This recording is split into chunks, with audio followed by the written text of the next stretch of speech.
TVI செய்திகள் டொரண்டோவிலிருந்து B. Vigneswaran. வணக்கம். வடமாகாணத்தில் தமிழர்களை சிறுபான்மை இனத்தவராக மாற்ற அரசாங்கம் முயற்சிகளை மேற்கொண்டு வருவதாக ஜனநாயக மக்கள் முன்னணி தலைவர் மனோ கணேசன் குற்றம் சுமத்தியிருக்கிறார். கிழக்கு மாகாணத்தில் திட்டமிட்ட குடியேற்றங்களை மேற்கொண்டு தமிழ் முஸ்லிம் மக்களை சிறுபான்மையினராக மாற்றி வருவதற்கு இணையான திட்டத்தை வடக்கில் அரசாங்கம் ஆரம்பித்திருப்பதாக அவர் சுட்டிக்காட்டினார். சென்னை உட்பட தமிழகம் முழுவதும் உள்ளூராட்சி அமைப்புகளுக்கான 2வது கட்ட வாக்குப்பதிவு இன்று இடம்பெற்றது. 75% வாக்குகள் பதிவாகி இருப்பதாக அறிவிக்கப்பட்டுள்ளது.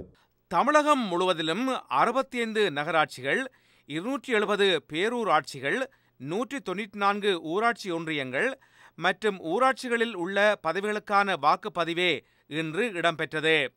நேற்று முன்தினம் முதற்கட்ட வாக்குப்பதிவு நடைபெற்றது.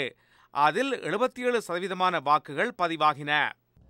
அமெரிக்கா அளித்த மனித உரிமை மீறல்கள் குறித்து விசாரிக்க ஈரானின் நீதித்துறை உத்தரவு பிறப்பித்திருக்கிறது.